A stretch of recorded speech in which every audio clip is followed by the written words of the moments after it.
The chipped paint of the jungle gym gleams under the afternoon sun, the same lurid yellow it's been for the last 3 years.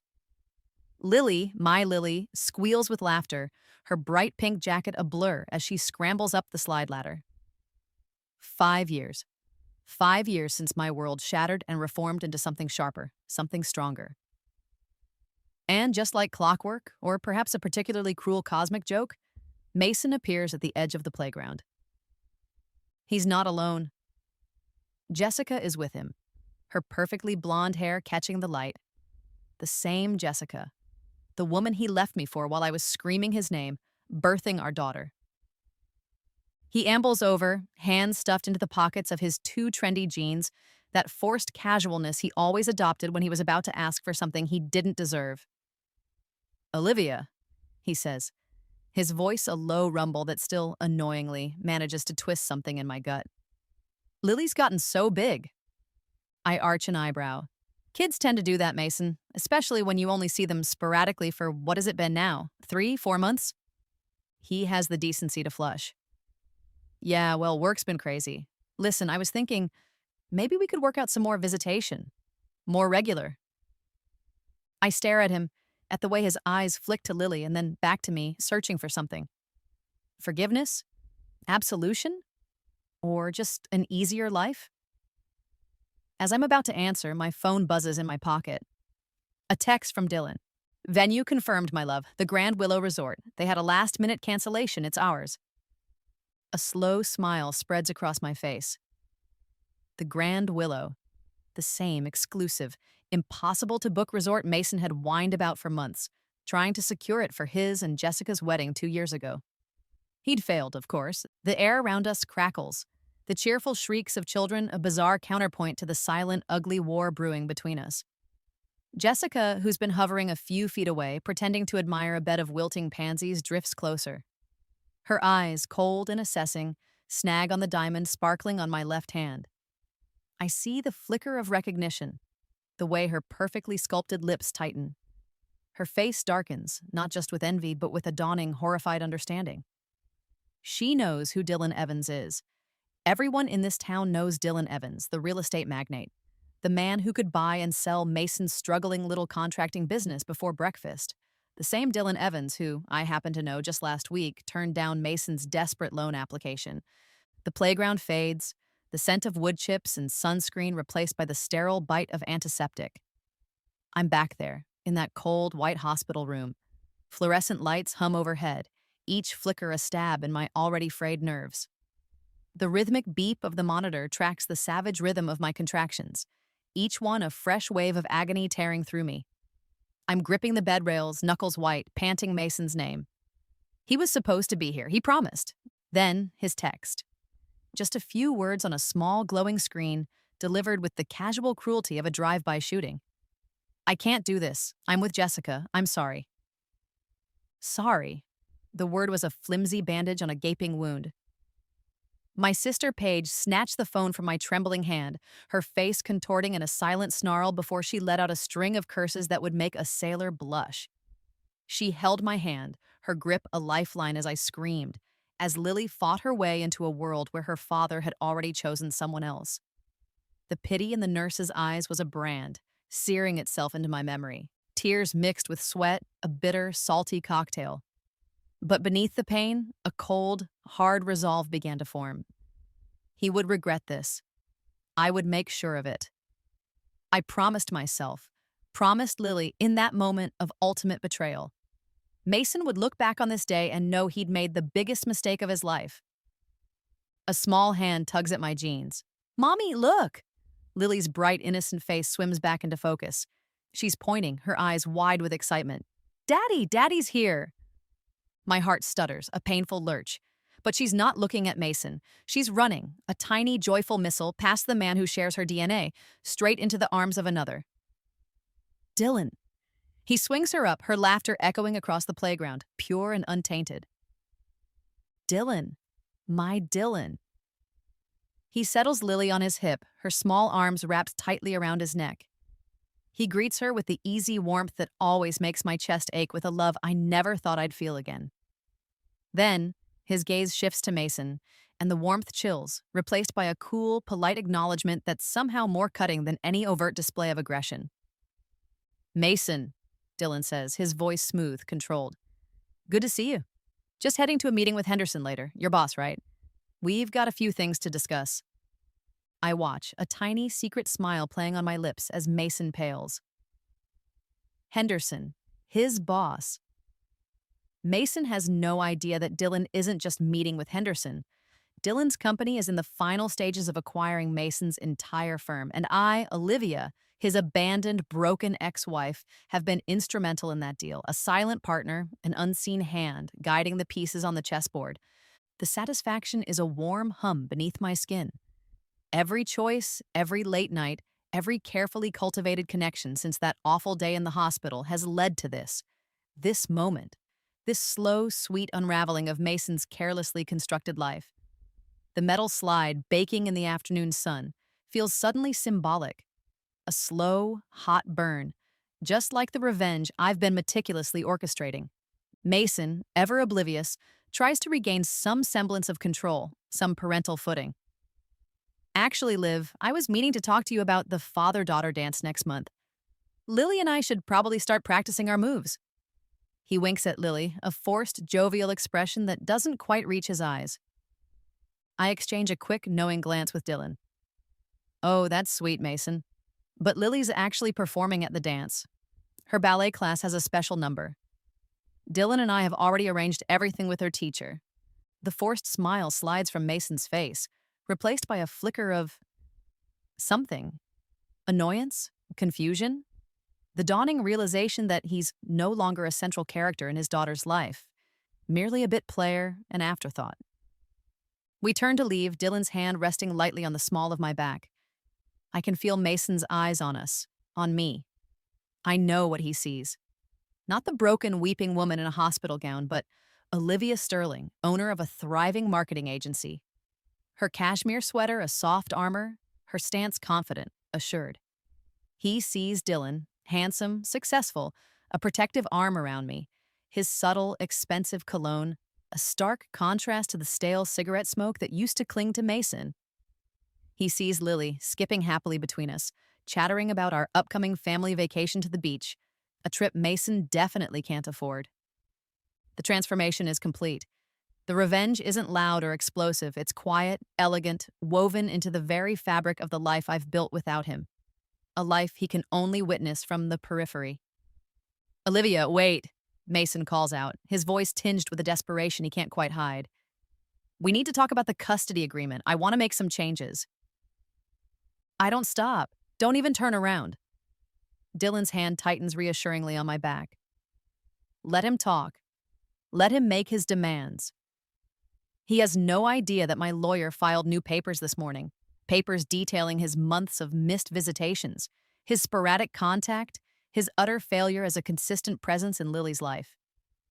Changes are coming to the custody agreement, all right? Just not the ones he's expecting. The aroma of Mom's lasagna, a scent that usually means comfort and family, hangs heavy in the air, almost suffocating. Sunday dinner at my parents' house, a ritual, usually a pleasant one. But tonight, there's an undercurrent I can't quite place. Paige, my sister, the one who held my hand while I pushed Lily into the world, who cursed Mason's name with a venom that matched my own, keeps darting nervous glances at me. Liv, can I talk to you for a sec? She murmurs, picking at a loose thread on the lace tablecloth. In the kitchen. My stomach clenches. This can't be good. In the kitchen, surrounded by the gleaming stainless steel and the comforting clutter of family life, she finally spits it out. I've been meeting with Mason. The words hang there between the hum of the refrigerator and the clatter of cutlery from the dining room, where Mom and Dad are blissfully unaware. Betrayal, sharp and cold, pierces through me. Paige, my rock. The one person who saw the raw, ugly truth of Mason's abandonment. You what? My voice is dangerously low. He's trying, Liv. He really is. He wants to get his life together, for Lily. Her eyes plead with me, but I see Mason's manipulative charm reflected in them. He's gotten to her. Get his life together? I scoff, the sound harsh in the suddenly too small kitchen. He had 5 years to get his life together, Paige. 5 years where he barely made an effort. Now suddenly he's a changed man? People can change, Olivia. He deserves a chance. He's Lily's father. He forfeited the right to be called her father when he chose Jessica over watching his own daughter be born. The words are out before I can stop them, laced with the old, familiar bitterness. We argue, our voices hushed but intense, the clinking of forks against plates from the other room a jarring soundtrack to my crumbling trust. As Paige turns away, frustrated, her phone lights up on the counter. A text. From Mason. My eyes snag on the preview. Did you find out about the wedding date? Need it for my plan. My plan. A cold dread washes over me. What plan? And why does he need my wedding date? You know, dear, Mom says, her voice soft, reasonable, as we're surrounded by a mountain of pink and purple birthday decorations for Lily's upcoming party. Perhaps you should invite Mason to Lily's birthday for closure. Closure. The word tastes like ash in my mouth. The scent of her lavender hand cream, usually a comforting aroma, mingles with the rubbery smell of balloons, making me slightly nauseous. Closure for whom, Mom? I ask, trying to keep my tone even. Because I closed that chapter a long time ago. She sighs, that long-suffering sound she makes when she thinks I'm being unreasonable. Olivia, don't be so hard. Real families forgive. He's still Lily's father, after all. It would mean so much to him. Then, the kicker. I've been sending him photos of Lily, you know. He loves seeing how she's growing. Behind my back, my own mother, undermining my boundaries, feeding Mason information, keeping him tethered to our lives in a way I've fought so hard to prevent. The balloon I'm holding pops, the sudden loud crack making both of us jump, a fitting punctuation to the sudden sharp anger that flares within me. You did what? Before she can answer, before I can fully process this new layer of betrayal, Lily dances into the room, waving a brightly colored invitation. Look, Mommy, Grandma already sent an invitation to Daddy Mason for my party. My blood runs cold. She invited him, without asking, without even telling me. My mother, the architect of unwanted reunions, has struck again.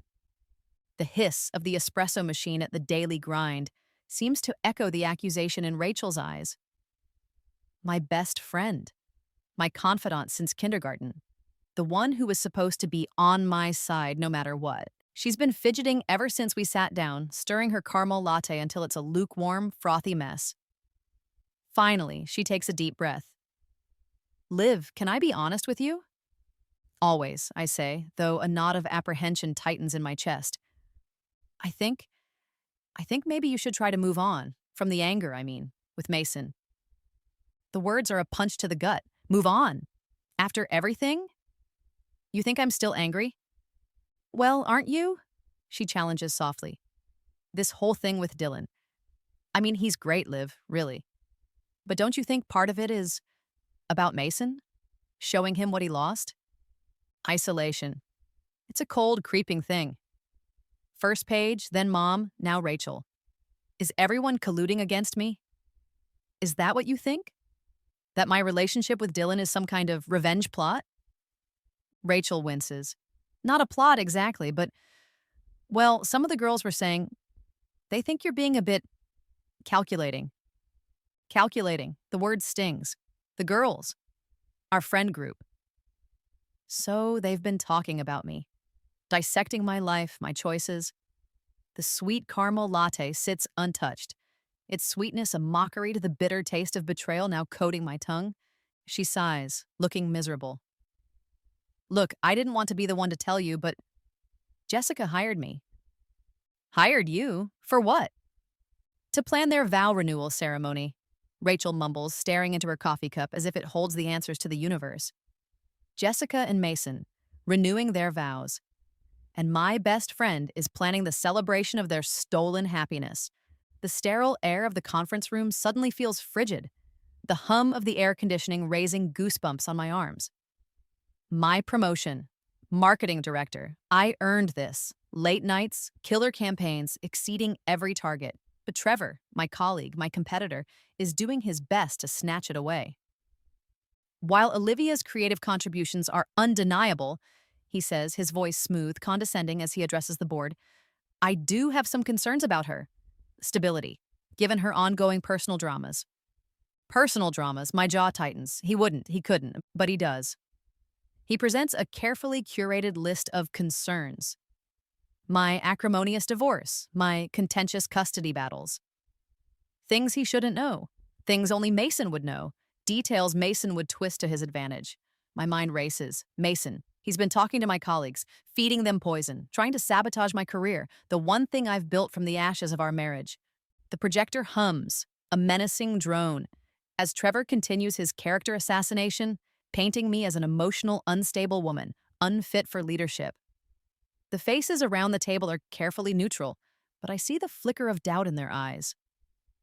Mason's poison is working. My laptop screen, open in front of me, flashes with an email notification. My heart plummets. It's from my boss. Subject, a conversation. And CC'd? Mason. He's gone straight to the top. Even Dylan, the one person I thought was unequivocally in my corner. Live, honey, he says, his voice gentle, hesitant, as we stand in our sleek, modern kitchen. The marble countertop feels cold beneath my suddenly clammy palms. Are you sure about this custody strategy, pushing so hard? Maybe a compromise would be better for Lily in the long run. His words, meant to be caring, feel like a betrayal. Is everyone against me? Am I the only one who sees Mason for who he truly is? A brief, terrifying moment of doubt flickers. Am I too consumed by this? Has revenge become my only driving force? Dylan's genuine concern wars with his loyalty to me. I see it in his eyes. He wants what's best for Lily, for us, but his definition of best seems to be diverging from mine. The grandfather clock in the hall ticks, each second amplifying the tense silence between us. Mason reached out to me, Dylan finally admits, his gaze troubled. Man to man, he said.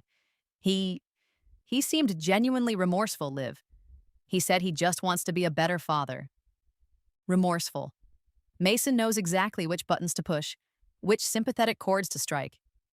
And he's managed to weave his way even into Dylan's good graces. The lines are blurring, and I feel like I'm standing on shifting sand. The familiar scent of pencil shavings and disinfectant cleaner, the smell of every school office everywhere, hits me as I walk into Lily's elementary school.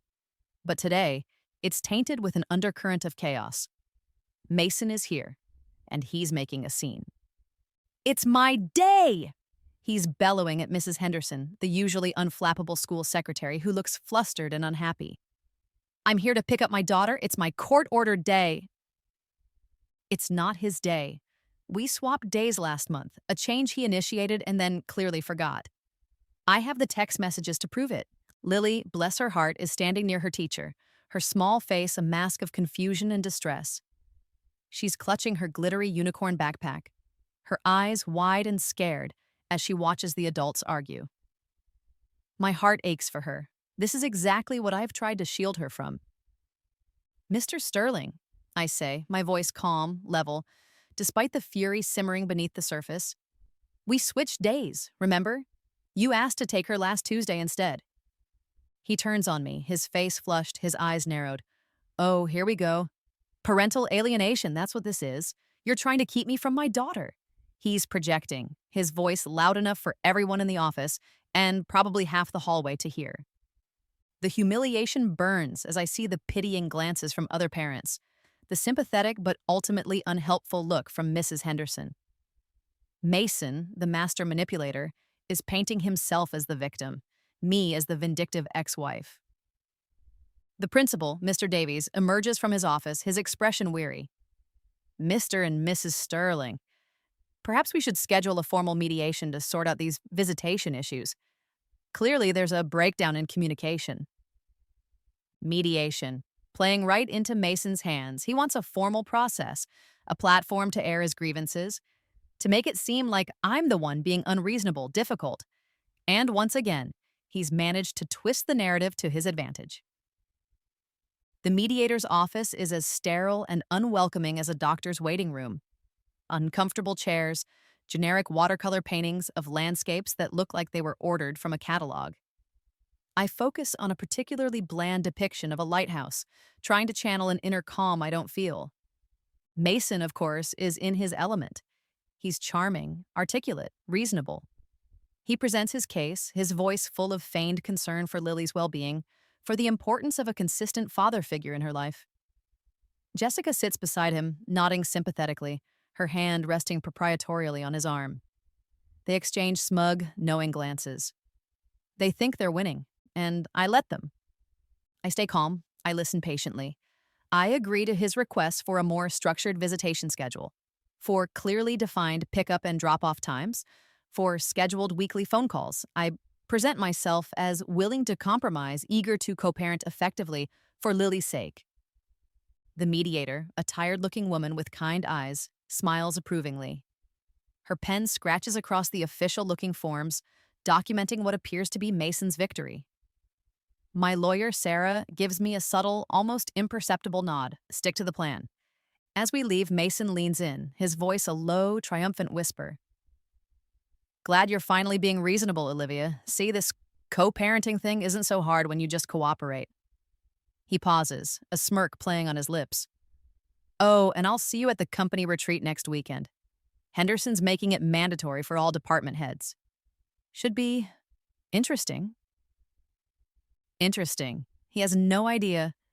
The scent of lemon polish and old books in Sarah's office is a comforting antidote to the stale air of the mediation room. Alone, away from Mason's smugness and Jessica's silent gloating, I finally allow myself to breathe. He thinks he won, I say, a small, humorless smile touching my lips. Sarah grins. Let him. His overconfidence is his greatest weakness. She taps a thick, leather-bound portfolio on her desk. Now let's talk about our next move. I open the portfolio. Inside, meticulously organized by date and incident, are my records. Every missed visitation, every late return, every inappropriate comment Mason has made over the past 2 years. Screenshots of texts, emails, even a few discreetly recorded phone calls, evidence. Cold, hard, undeniable evidence of his inconsistency, his unreliability, his blatant disregard for the existing custody agreement. He has no idea you've been documenting everything this thoroughly, Sarah says, admiration in her voice. He never gave me a reason not to, I reply, my fingers tracing the embossed logo on her business card. I authorize you to file for a full custody evaluation and submit this portfolio as evidence. Sarah nods. His recent financial instability, the loan application he's been shopping around, that won't look good either. A custody evaluator will take all of that into account. We finalize the strategy, the timeline. As I'm about to leave, a thought strikes me. Sarah, I say, pausing at the door. Mason's company, Henderson Holdings. What are the legal implications if it were to, say, change ownership in the near future? How might that affect his perceived stability in a custody evaluation? Sarah's smile is predatory. Very interesting question, Olivia. Very interesting indeed. The mountain resort is breathtaking. Pine-scented air, a crackling fire in the massive stone fireplace of the main lodge, cozy armchairs arranged for intimate conversations. It's all deceptively idyllic, a perfect setting for the corporate backstabbing and power plays that these retreats are really about. Mason predictably finds me by the hors d'oeuvres table. He approaches with a newfound swagger, a drink in his hand, clearly buoyed by his perceived victory in mediation. Olivia, he says, his tone magnanimous. Fancy meeting you here, though I guess Henderson is cracking the whip on everyone these days. He helps himself to a shrimp puff, oblivious to the undercurrent swirling around us. Our colleagues watch, their curiosity piqued. They know our history, the messy divorce, the custody battles.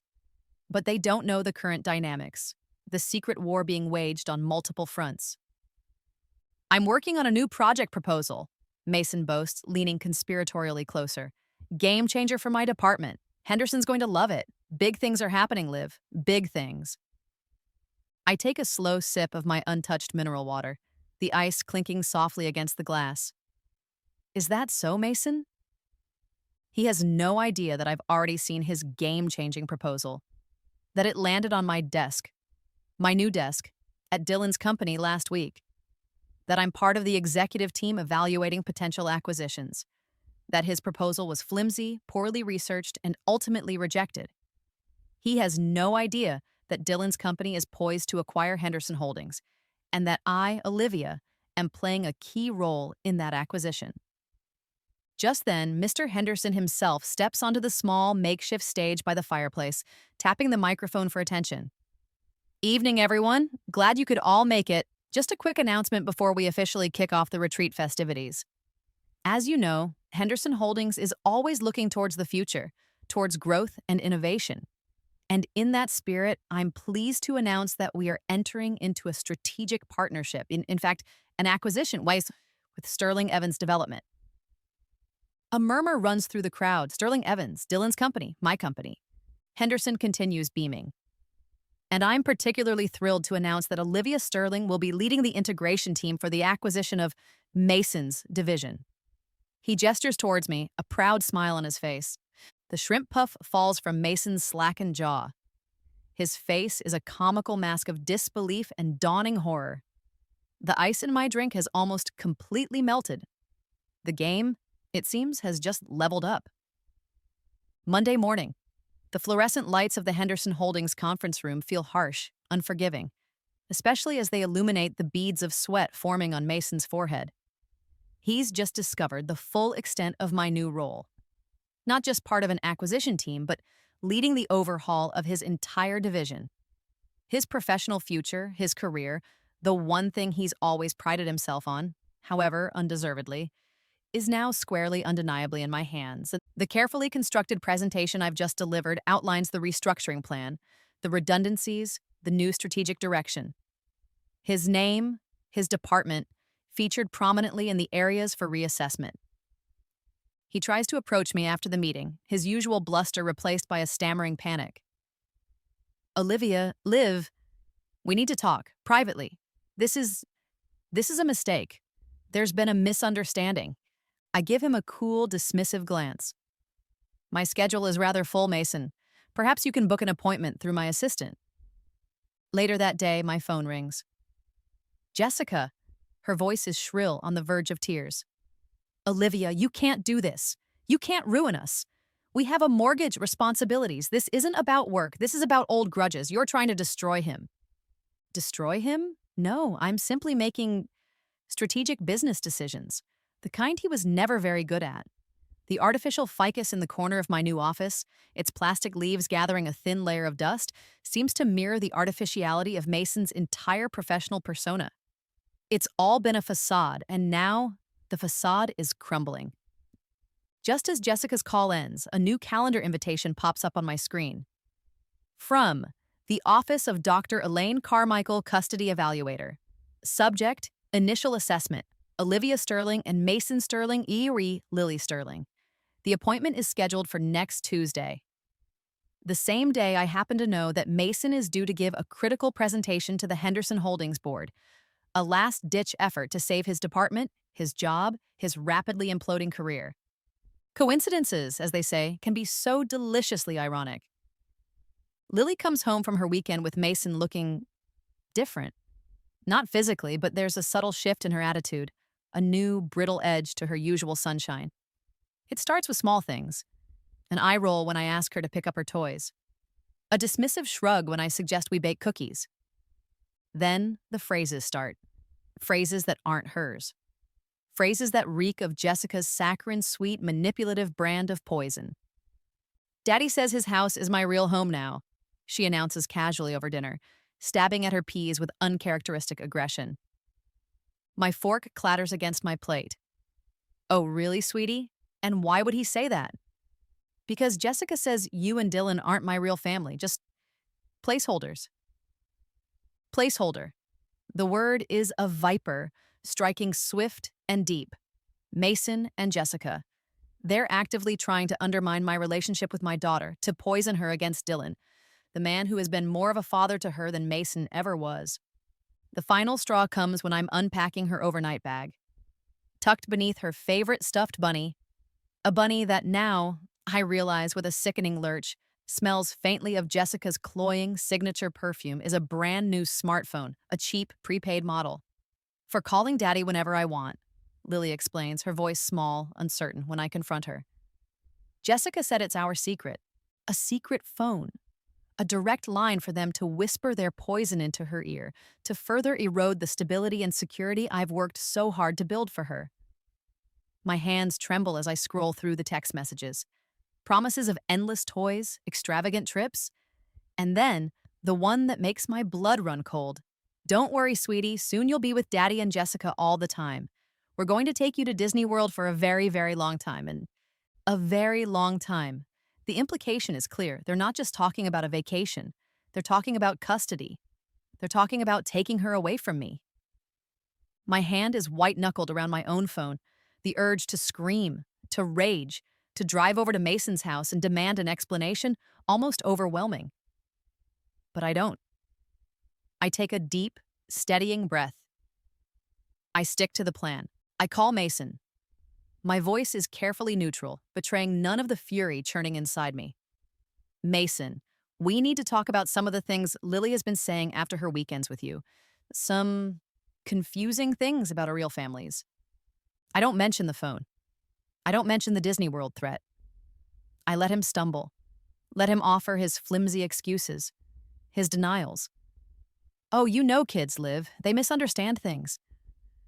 We would never try to confuse her. He's growing confident. I can hear it in his voice. He thinks I'm rattled, maybe even scared.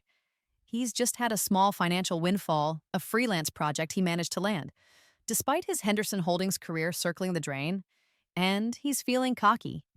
He thinks I'm afraid to challenge him, now that he's not quite as desperate.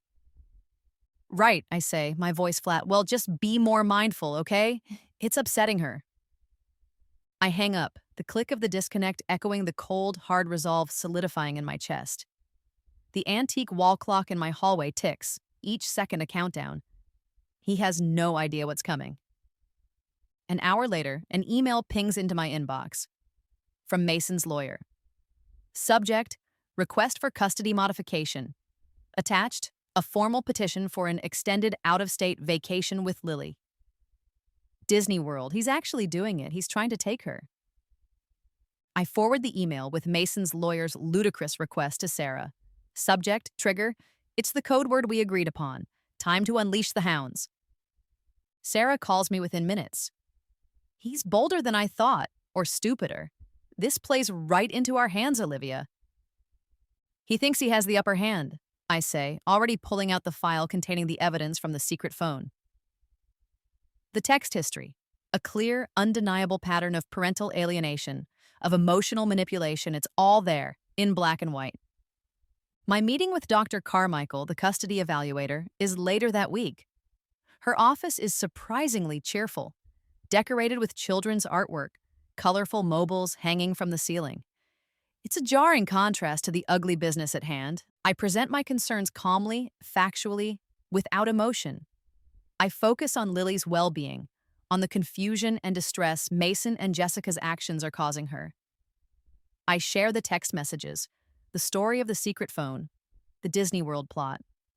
I don't editorialize, don't badmouth Mason. I let the evidence speak for itself. Dr. Carmichael listens intently, her expression thoughtful, her pen occasionally scratching notes on a legal pad. The leather chair creaks as I lean forward, retrieving another document from my meticulously organized bag. A printout of Mason's increasingly erratic social media posts, full of vague threats and grandiose pronouncements. This is troubling, Dr. Carmichael says finally, her gaze serious. Parental alienation is a very serious matter, Mrs. Sterling, and this attempt to arrange an extended, out-of-state trip without your consent in light of these other concerns. She shakes her head.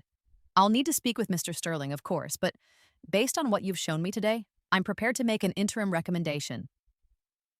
My heart pounds in my chest. This is it. I'm recommending an immediate temporary suspension of all overnight visitations, pending a full investigation and psychological evaluation of both parents. Suspension. No overnights, no unsupervised contact where they can continue their campaign of manipulation. It's not full custody, not yet.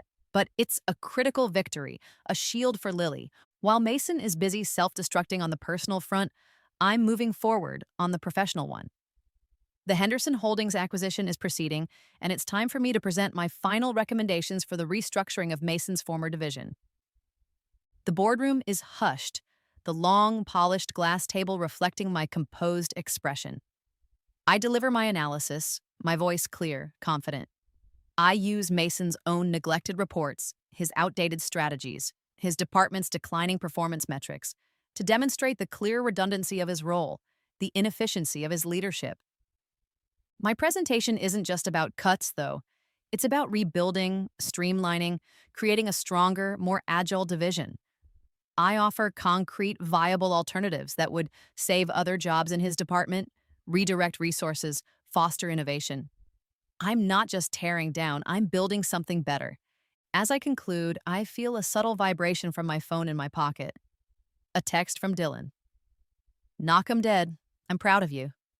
His quiet, unwavering support is a balm to my soul, a reminder that I'm not alone in this.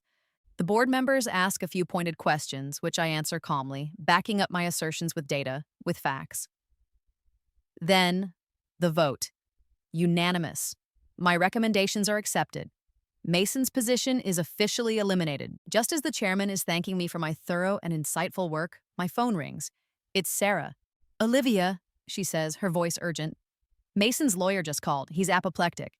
Dr. Carmichael's recommendation just came through. No overnights for Mason. He's lost it. He's threatening he's threatening a lot of things." The timing, once again, is exquisite. Professional annihilation and personal defeat delivered in a 1-2 punch. Mason doesn't bother with an appointment. He storms into my office later that afternoon, his face a mask of rage, his eyes wild. The usually unflappable security guard in the lobby, a burly ex-Marine named Frank, is hot on his heels, his walkie-talkie already buzzing with static. "You did this!" Mason bellows, slamming his fist on my desk, scattering papers. "You orchestrated all of it, my job, my daughter. You're trying to ruin me." "Mason," I say, my voice surprisingly calm. "You need to lower your voice. This is a place of business." Frank steps forward, placing a heavy hand on Mason's shoulder. "Sir, I'm going to have to ask you to leave." Just then, Jessica appears in the doorway, her face tear-streaked, her usual perfect composure shattered. She looks disheveled, frantic. "Olivia, please, you don't understand. We'll lose the house. Lily needs her father. How could you be so cruel?" Mason, emboldened by her arrival, shakes off Frank's hand. He vacillates between threats. "You'll pay for this, Olivia. I'll take you to court. I'll tell everyone what you are." And desperate, pathetic bargaining. "Liv, please, we can work this out. I'll do anything. Just stop this." The afternoon sun, slanting through the large windows of my office, casts long, dramatic shadows across the floor, mirroring the darkness that's finally closing in on Mason. He's a cornered animal, lashing out, desperate, and then, as if on cue, the office door opens again. "Dylan." He takes in the scene in an instant. Mason's rage, Jessica's tears, my own weary but resolute expression. His presence is a calming force, a silent assertion of power. He doesn't say a word to Mason or Jessica. He simply walks over to my desk, picks up a stray pen that Mason knocked to the floor, and places it back in its holder. Then, he turns to Mason, his voice quiet but firm. "Mason," he says, "I think it's time for you to leave." He pauses, then adds, almost as an afterthought, "Oh, and by the way, about that mortgage you're so worried about?" "Don't be. My bank acquired it from Northwood Financial last week as part of the Henderson deal. Consider it under new management." Jessica lets out a small, strangled sob. Mason just stares, his face ashen, the fight finally draining out of him. Checkmate. The attic of my parents' house smells of dust and forgotten memories. We're supposed to be sorting through old childhood belongings, a task Mom has been nagging us about for months. But the air is thick, with a tension that has nothing to do with mothballs and ancient photo albums. Paige has been quiet, withdrawn, ever since she arrived. Finally, surrounded by the ghosts of our shared past, faded yearbooks, tattered teddy bears, old diaries, she drops the bomb. "I'm going to testify for Mason, Liv." Her words are a physical blow knocking the air from my lungs. The dust from a box of old school reports makes me sneeze. a harsh, sudden sound that breaks the suffocating silence. You. What? I managed to stammer, my voice hoarse. I think you've gone too far, she says, her gaze unwavering, accusatory. This isn't about protecting Lily anymore. This is about revenge. You're using your daughter as a weapon against him. A weapon? My own sister accusing me of using Lily. The irony is a bitter pill. He's the one who tried to take her, Paige. He's the one who's been poisoning her mind against me. And you're destroying his life in retaliation, she shoots back. His job, his reputation. Now you're trying to take away his access to Lily altogether. It's too much, Liv. He's not perfect, but he's still her father. He deserves to be in her life. A faded photograph slips from a dusty yearbook, fluttering to the floor. It's a picture of Paige and me, a gap-toothed, pigtailed duo, grinning _T the camera, arms slung around each other's shoulders. Best friends. Inseparable. The glass in the cheap plastic frame cracks as it hits the wooden floorboards. Symbolic, much? As I bend to pick it up, my eyes fall on an open box beside Paige. My old journals, my teenage angst, my secret crushes, my private thoughts, all laid bare. And tucked inside the front cover of one particularly an underscored GSD volume from my early 20s. A period of my life when I was young, reckless, and made more than a few questionable choices, is a yellow sticky note. In Paige's neat, familiar handwriting, Mason check. Pages 47, 52, 78, and 91, 93 might be useful. She's given him my journals. My private words twisted and taken out of context to be used against me in court, the ultimate betrayal from my own sister. My voice trembles when I call him. It's not entirely an act. The betrayal from Paige has shaken me to the core, rattled my carefully constructed composure. Mason, I say, injecting a note of weary resignation into my tone.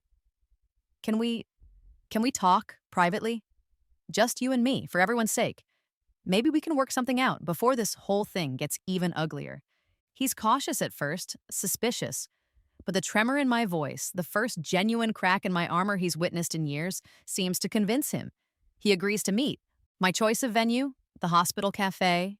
The same sterile, impersonal space where I sat, dazed and heartbroken, in the days after Lily was born, while he was off starting his new life with Jessica.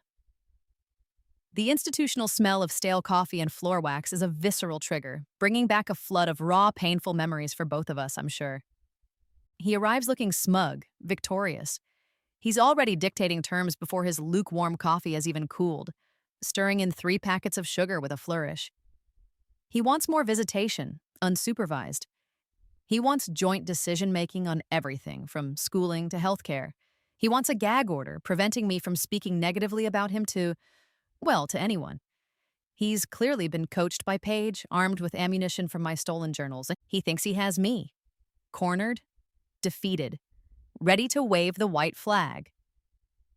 This all sounds comprehensive, I say, my voice carefully neutral. I take a slow sip of my own unsweetened tea. Perhaps Jessica should be part of this conversation too, since she's so involved in Lily's life now. He preens, flattered by the acknowledgement. Good idea, Olivia. Very mature of you. I excuse myself, phone in hand. I'll just give her a call. Mason waits, drumming his fingers impatiently on the Formica tabletop, while I step out into the bustling hospital corridor. The antiseptic smell, the squeak of rubber-soled shoes on linoleum, the distant wail of a siren. It's all achingly familiar, a soundtrack to the worst days of my life. But today it's also the backdrop to a different kind of drama. I'm not calling Jessica, not yet. Instead, I meet briefly with Dr. Albright, the hospital director. An old friend, a kind, compassionate woman with whom I've been quietly collaborating for years, ever since Lily was born. We've been working on a project, something close to my heart. Everything's in place, Olivia, she says, her smile warm. The new wing is ready. The plaque is up. We're all set for the unveiling this afternoon. Thank you, Eleanor, I say, my voice thick with emotion. It means more to me than you know. I return to the cafe to find Jessica has joined Mason. They're a united front, a smug, triumphant duo, radiating an almost palpable aura of self-satisfaction. The cafe has filled up since I left, a sea of blue and green scrubs, doctors and nurses on their lunch break, their hushed conversations a low hum in the background. Mason, with a theatrical flourish, slides a document across the table. A drafted settlement agreement. His terms, not mine. Generous, he calls them. Fair. I scan the first page. Primary physical custody to Mason. My role in Lily's life reduced to alternate weekends and a few weeks in the summer. My decision-making rights curtailed. My parental authority undermined. It's a complete and utter capitulation. His fantasy scenario written down in black and white. He's smiling, a predatory gleam in his eyes. He thinks he's won. As you can see, Olivia, Mason is saying, his voice oozing false sincerity, this agreement is more than fair. It prioritizes Lily's need for stability for a consistent... He's cut off by a sudden flurry of activity at the entrance to the cafe. Dr. Albright enters, accompanied by a photographer, his camera flashing, momentarily blinding Mason, who blinks in confusion.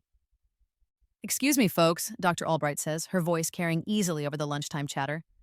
If I could have your attention for just a moment. We have a very special announcement to make today. She gestures towards a newly installed, elegantly engraved bronze plaque on the wall beside the cafe entrance, previously hidden by a velvet curtain, which a smiling nurse now pulls aside with a flourish. Today, Dr. Albright continues, her voice ringing with pride, we are officially dedicating the new Serafina Sterling Pediatric Wing, a state-of-the-art facility made possible by the extraordinary generosity of an anonymous donor.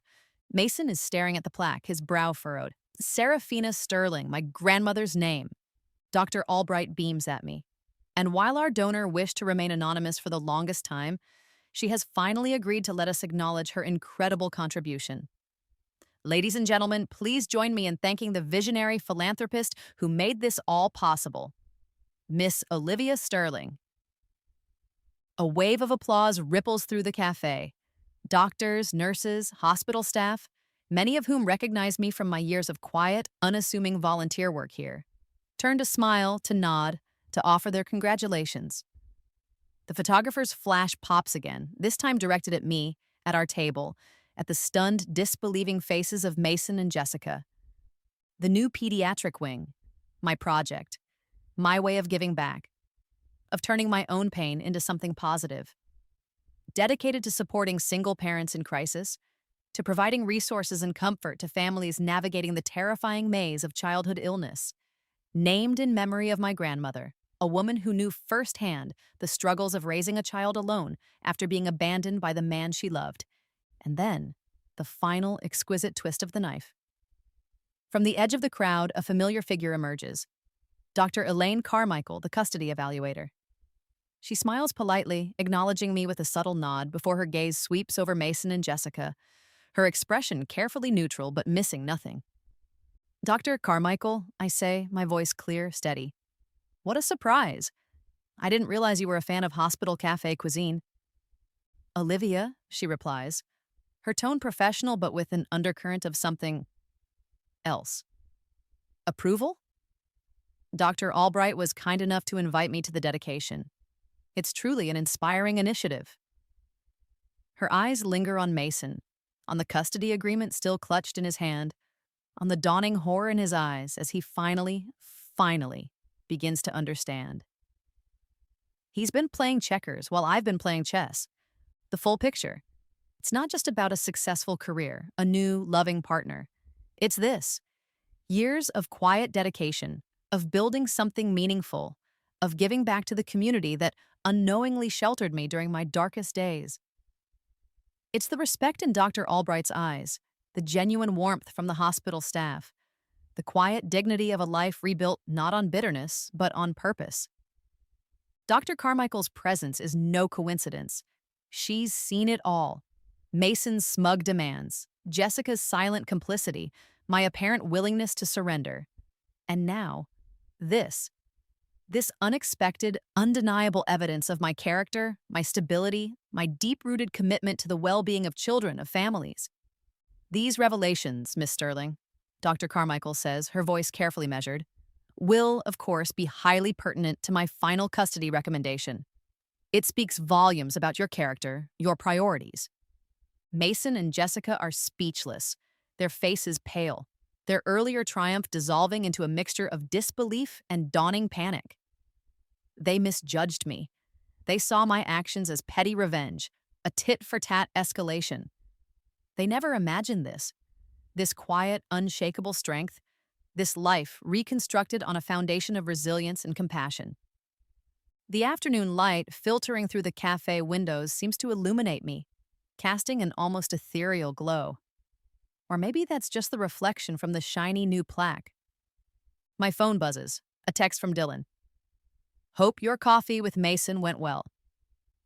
One more little surprise waiting for you at home, or rather, waiting for him to witness. See you soon, my love.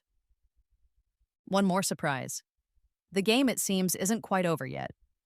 He shows up at my house later that evening, unannounced, uninvited. I'm in the garden, kneeling in the soft earth, Lily beside me, carefully planting petunias in her own little patch. The air is fragrant with the scent of freshly turned soil, of roses and lavender. The symphony of a garden coming into full bloom. Peace. Mason looks diminished. The fight has gone out of him, replaced by a hollow-eyed desperation. He's shed his anger, his bluster like a snake sheds its skin, revealing the vulnerable, frightened creature beneath. Olivia, he says, his voice raspy. He's prepared a speech, I can tell, about forgiveness, about family, about second chances, about how we should try again? Is he serious? He watches Lily, her brow furrowed in concentration, as she pats down the soil around a fragile purple seedling. He sees her easy laughter, her unquestioning affection for me, for Dylan, for the life we've built. He sees finally, truly, what he abandoned, what he so carelessly threw away. The garden shears in my hand gleam in the fading sunlight as I methodically snip away a dead rose bloom. I don't look at him. I let him talk. I'm losing everything, Liv, he finally chokes out, the carefully rehearsed words forgotten. Jessica, she's talking about leaving. My job, it's gone. My reputation, ruined. He takes a shaky breath. I'll forgive you, Olivia, for everything. If you'll just help me. Help me put things back together. Forgive me? The audacity is almost breathtaking, but I just continue pruning, the rhythmic snip-snip of the shears the only response. As if summoned by the sheer awkwardness of the moment, my parents and Paige arrive. They were expected for dinner, a casual family barbecue, but their arrival transforms my private garden into a public stage for Mason's desperate pleas.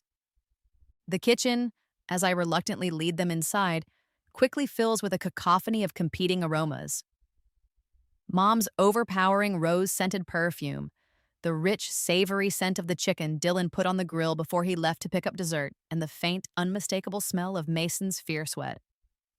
My family, of course, has opinions. Olivia, dear, Mom begins, her voice oozing concern. Perhaps you should hear him out. He seems truly remorseful. This could be healing for everyone. Paige, my treacherous sister, chimes in, her eyes full of a pity that makes my skin crawl. She's right, Liv. Maybe this is the happy ending we all need. A chance for Lily to have her father back, properly. They don't understand. Or perhaps they don't want to. They see a broken man, begging for forgiveness, and their hearts, softer than mine, go out to him. They see a chance for reconciliation, for a neat, tidy resolution to our messy, complicated story.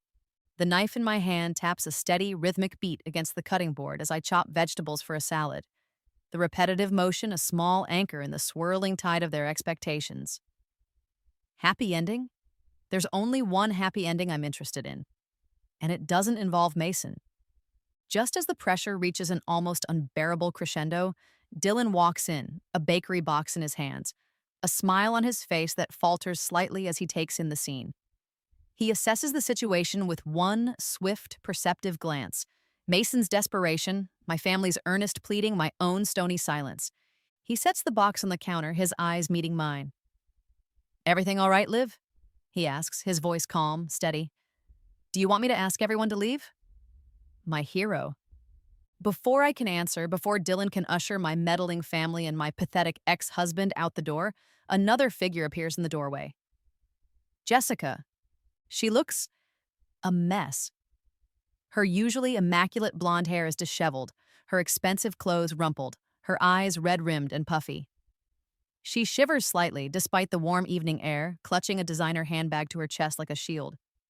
"Olivia," she says, her voice raw, stripped of its usual artifice.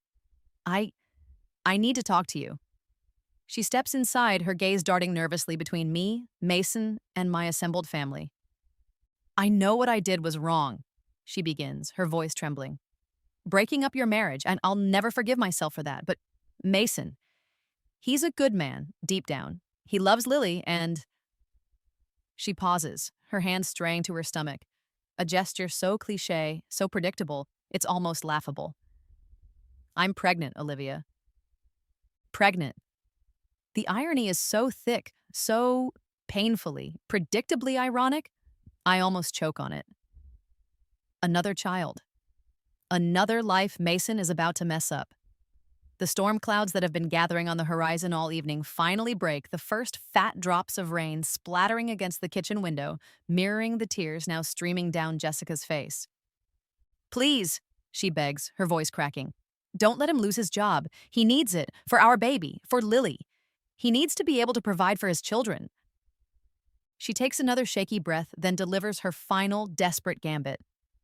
I'll step back. From Lily's life. I'll disappear if you'll just help him. Financially. Help him get back on his feet. Please, Olivia, for the sake of the children." The children. Always the children. The ultimate trump card, the one that's supposed to make me fold, to make me sacrifice my own hard-won peace for their sake. All eyes are on me. My parents, hopeful, expectant. Paige pleading, a silent apology in her eyes. Mason, a drowning man grasping at a straw. Jessica, a desperate hormonal mess. Dylan, steady, supportive, but waiting for my cue. The combined weight of their expectations, their hopes, their desperation, presses down on me, suffocating. The living room, usually so spacious and airy, suddenly feels too small, too crowded, filled with the unspoken trauma of years, the ghosts of betrayals past and present. Lily. I almost forgot about Lily. She's standing on the bottom step of the staircase, her small face pale, her eyes wide, watching the adult drama unfold, a silent, forgotten witness. She's been there for who knows how long, absorbing the tension, the fear, the desperation. The grandfather clock in the hall chimes the hour, each resonant gong a punctuation mark in the heavy silence, a countdown to my decision. And in that moment, looking at Lily, at her innocent, confused face, everything becomes clear. My response, whatever it is, will be a lesson in self-worth, in boundaries, in the consequences of actions. A lesson she will carry with her for the rest of her life. I take a deep breath. The storm outside is raging now, the rain lashing against the windows, but inside me a strange calm has settled. "No." The word is quiet, but it resonates through the room, clear, unequivocal. "I wish you all the best," I say, my voice steady, devoid of malice, of anger, of anything but a peaceful, profound finality. "Mason, Jessica, I truly hope you find happiness for the sake of your new child. And for Lily." I look at my parents, at Paige. "But I will not rescue him. I will not fix this. His choices are his own. His consequences are his own." I turn back to Mason, my gaze meeting his directly for the first time all evening. "Our history is just that, Mason. History. It's over. Truly over." The revenge, I realize, is complete. Not in his destruction, but in my peace. In my ability to stand here, surrounded by the wreckage of his life, and feel nothing. Nothing but a quiet, settled strength. The tension that has been my constant companion for 5 long years visibly leaves my body, a weight lifted, a burden set down. My family stares, stunned into silence. Mason sags, defeated. Jessica just weeps. Dylan's hand finds mine, his fingers lacing through mine, a silent message of love and support. Slowly, one by one, they leave. My parents, disappointed but resigned. Paige, her face a mixture of shame and a dawning, grudging respect. Jessica, leaning heavily on Mason, who looks like a broken old man. As the door closes behind them, Lily pads softly into the room, her eyes still wide, her lower lip trembling. She comes to stand beside me, her small hand slipping into mine. "Mommy," she whispers, her voice small, uncertain. Will Daddy Mason be okay?" Her question, so innocent, so full of a child's natural compassion, is a test. A test of my own compassion, my own humanity. A test of whether I can truly let go of the bitterness, the anger, and embrace the peace I've finally found. 1 year later, the air is warm, salty, carrying the sweet scent of jasmine from the simple, elegant archway overlooking the turquoise sea. Sand, soft and white, cushions my bare feet as I walk towards Dylan, towards our future.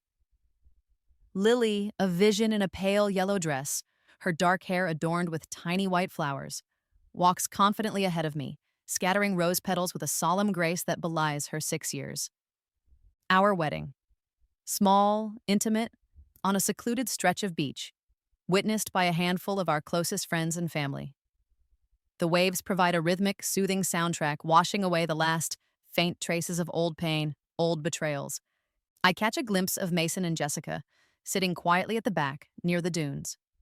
They're holding their new baby, a chubby, placid infant who looks remarkably like Mason.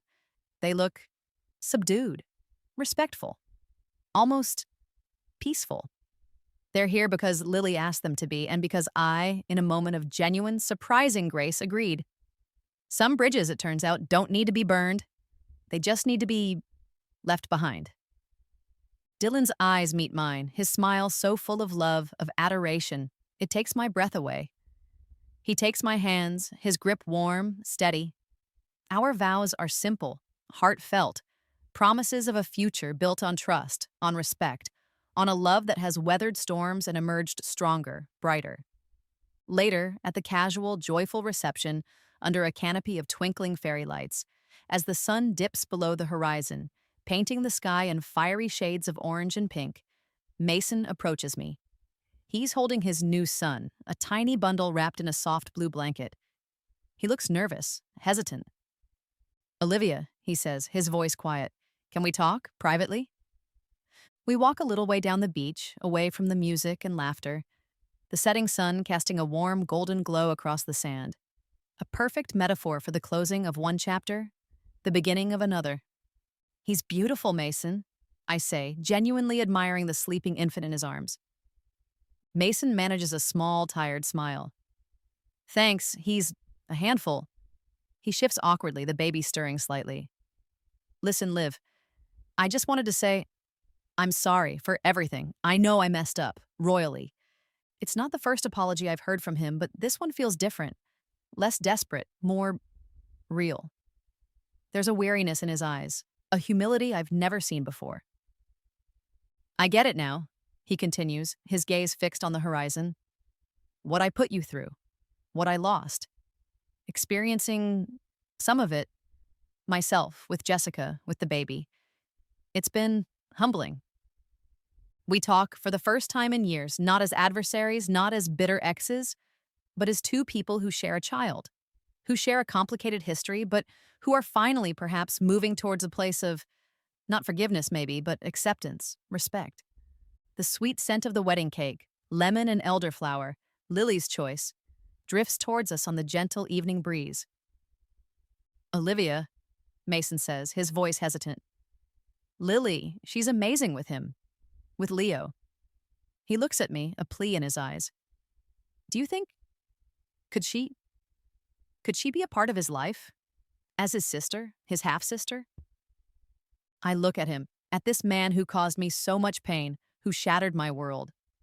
And I see not the villain of my past, but just a father. Flawed, imperfect, but a father nonetheless. "Yes, Mason," I say, a small smile touching my lips. "I think that would be lovely." The beach bonfire crackles merrily, casting flickering shadows on the faces of our remaining guests, mostly family, huddled together in comfortable camaraderie as the night air cools. My relationship with my parents, with Paige, has evolved. It's stronger now, built on a foundation of honesty, of respect, of clearly defined boundaries. Mom, her usual effusiveness tempered by a newfound thoughtfulness, pulls me aside. "Olivia, darling," she says, her voice thick with emotion. I I owe you an apology for not always understanding, for undermining your decisions. I was wrong. I wanted everyone to be happy. "I know, Mom," I say, squeezing her hand. "It's okay." And it is, mostly. Later, Paige and I find ourselves alone by the water's edge, the waves lapping gently at our feet. We're toasting marshmallows, the sticky sweetness a reminder of childhood campfires, of a simpler time. "I really messed up, Liv," she says, her voice quiet, her gaze fixed on the glowing embers of her marshmallow. "Betraying your trust like that, giving Mason your journals, there's no excuse. I was scared. Scared of your strength, maybe. Scared of the changes in you, and I'd let him manipulate me." "He's good at that," I say, not unkindly. We're quiet for a moment, the only sounds the crackle of the fire, the sigh of the waves. "I'm starting divorce proceedings, Liv," she says finally, her voice barely a whisper. "With Tom. It's been bad for a long time." She looks at me, her eyes shining with unshed tears in the firelight. Can can you help me? I don't know where to start. You're so strong. You know how to do this." Her marshmallow, forgotten, bursts into flame. I gently take the stick from her hand, blow out the fire, and hand her mine, perfectly toasted golden brown. A symbol, perhaps, of transformation, of finding strength in the heat of adversity. "Yes, Paige," I say, putting my arm around her shaking shoulders. "I can help. We'll figure it out. Together." 6 months later. The view from my new office is spectacular. Floor-to-ceiling windows overlooking the glittering cityscape, the urban sprawl where my journey began, where I clawed my way back from heartbreak and betrayal. Olivia Sterling Consulting, my own firm, launched with a small, select team of brilliant, dedicated professionals, many of whom followed me from Henderson Holdings, and a few new, bright young talents I've been mentoring. And the launch party is in full swing. Champagne flutes clink, laughter echoes, a buzz of excitement and anticipation fills the sleek, modern space. Former colleagues, even some of those who doubted me, who whispered about my personal dramas, are here, offering their congratulations, their admiration. Trevor, my old nemesis, even shakes my hand, a grudging respect in his eyes. Dylan is here, of course, my rock, my biggest supporter. He's mingling effortlessly, charming everyone. But his eyes keep finding mine, a proud, loving smile playing on his lips. Our roles are reversed now, in a way. He's the supportive spouse, cheering from the sidelines while I take center stage. It's a partnership of equals, a beautiful, seamless dance. The champagne bubbles tickle my nose as I raise my glass for a toast. To new beginnings, to dreams realized, to the quiet, satisfying hum of professional fulfillment. Later, as the party winds down, Dr. Albright from the hospital pulls me aside. "Olivia," she says, her eyes sparkling, "I was so thrilled to hear about your new venture, and I have a proposition for you. My first major client, the Serafina Sterling Pediatric Wing. They want me to develop a comprehensive support program, a network of resources for single parents navigating the healthcare system with their children. A way to expand on the work I've already started to make a real, tangible difference in the lives of people who are walking the same lonely, terrifying path I once walked." Full circle, it's more than I ever dreamed. Santorini, whitewashed villages clinging to volcanic cliffs, cobalt blue domes gleaming under the Mediterranean sun, the scent of lemon trees and salt water carried on the gentle breeze. Our first real family vacation since the wedding, just me, Dylan, and Lily. Lily, now a confident, articulate 7-year-old, is chattering excitedly, pointing out fishing boats bobbing on the impossibly blue Aegean Sea. "Dad!" she calls out, tugging on Dylan's hand. "Dad, look! That one's going super fast." Dad. The word, so natural, so easy on her lips, still makes my heart swell. She calls Mason Daddy Mason now, a distinction she came up with herself. A way to navigate the complexities of her blended, imperfect, but ultimately loving family. I stand at the edge of our villa's infinity pool, the water a seamless continuation of the sky, the sea. I watch Dylan and Lily, their heads bent together, laughing, their bond so strong, so pure. I reflect on the journey, the long, arduous path from that cold, sterile hospital room, from the depths of abandonment and betrayal to this moment, this perfect, peaceful, profound happiness. The whitewashed walls, the clear blue sky, the endless expanse of the sea. It all reflects the clarity, the peace, the freedom I now feel. Freedom from the past, from the anger, from the need for revenge. Freedom to embrace the future, whatever it may hold. I stretch out my arms as if to embrace the fiery sunset painting the horizon, the warm breeze, the limitless possibilities. I am Olivia Sterling, mother, wife, entrepreneur, philanthropist, survivor, and finally, truly, wonderfully free.